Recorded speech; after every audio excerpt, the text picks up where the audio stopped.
America. America. This is America. Look at the mountains and the trees. Oh, this is America. You know what?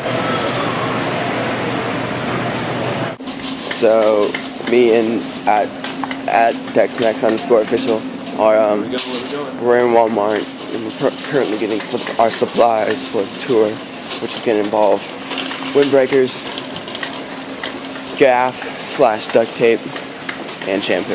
Look at all of our duct tape supplies. We need to get one. You want to hang up the merch with this? It's too metal. I'd say it's badass. I say either this or zebra for the hanging up merch. Or leopard.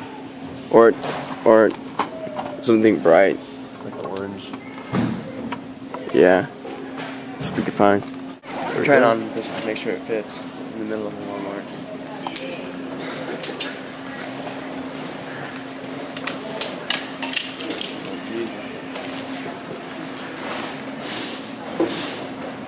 No, I need a small for sure. It's massive, isn't it? It's pretty huge. Yeah, I need a small for sure. For dang. For That solves that.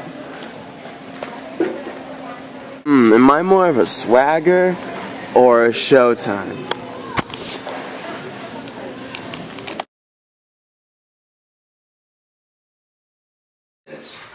I also get a lot of questions on my drums and how I get the drums to sound the way they do. And I don't get a lot of questions. I just noticed this one on my channel recently, and let's take a listen to my kicks.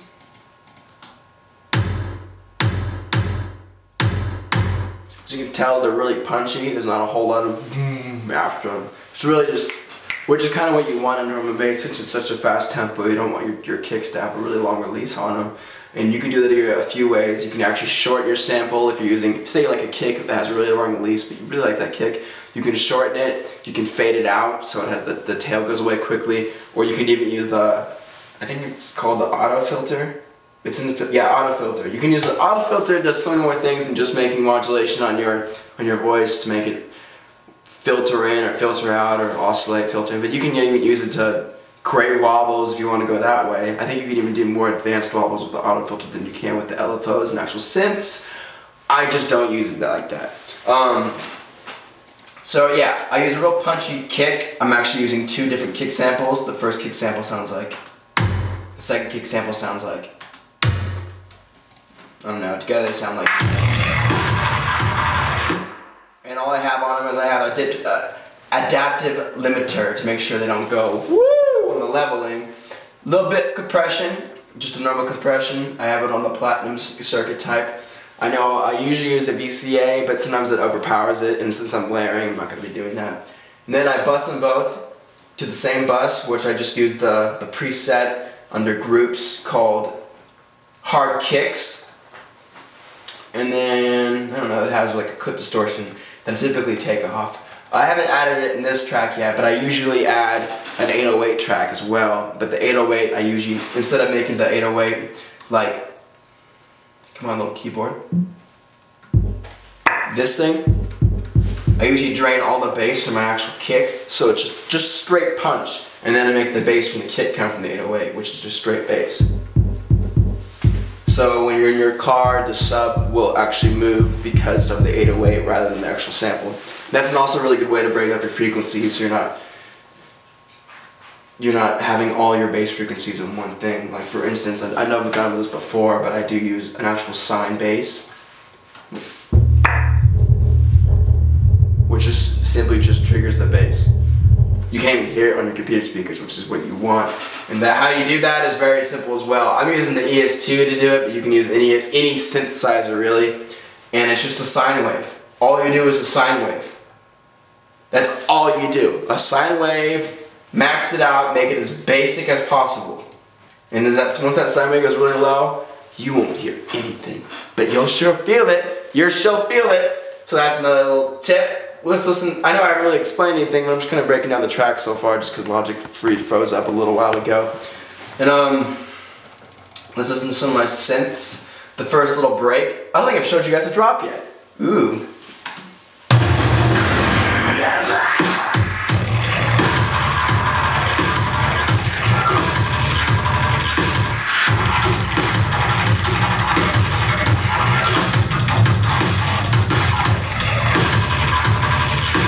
And as you can tell, the song is drum and bass. The whole intro is very basic drum and bass, except for this beat. I'm kind of using like that salsa dancer beat, like boom, ba, ba, boom, ba, ba. You know what I mean?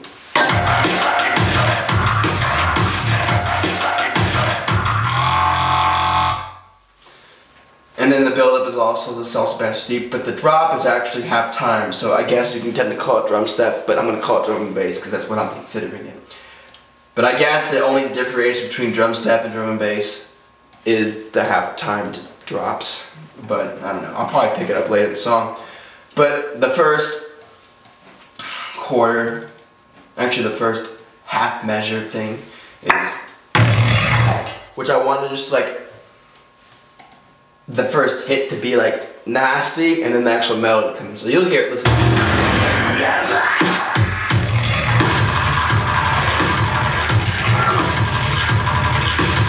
See what I mean? We got a spreaded little cricket noise thing that I made. Sounds like eggs hatching from StarCraft.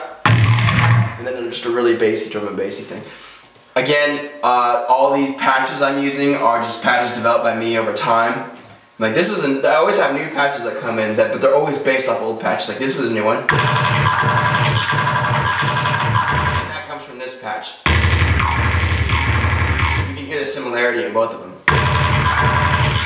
This one's just a newer version. I think I used it a few different ways. I wasn't paying attention. I was just screwing around, experimenting. Another new bass I'm using in this one is this bass, which I actually like a lot. It's very simple, but it's very powerful, and I'll probably use it a lot more in the future, but listen.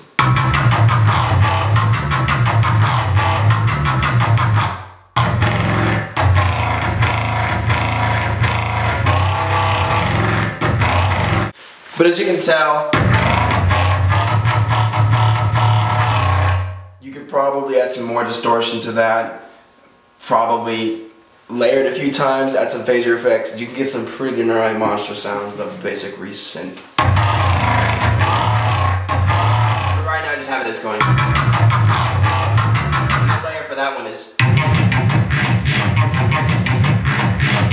so together they sound.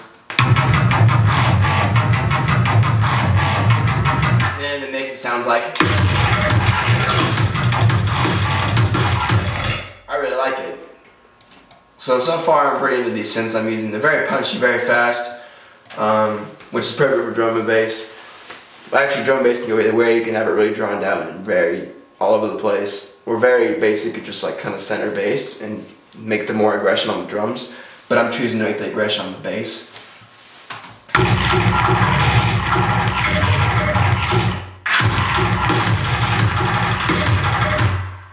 And as far as my drums, I'm actually going to put a side chainer on that, which is, we're going to have compression. This is just like the electro tutorial I taught. Compression, bus 1, remove your ratio, compression threshold. As soon as we had our kicks in there,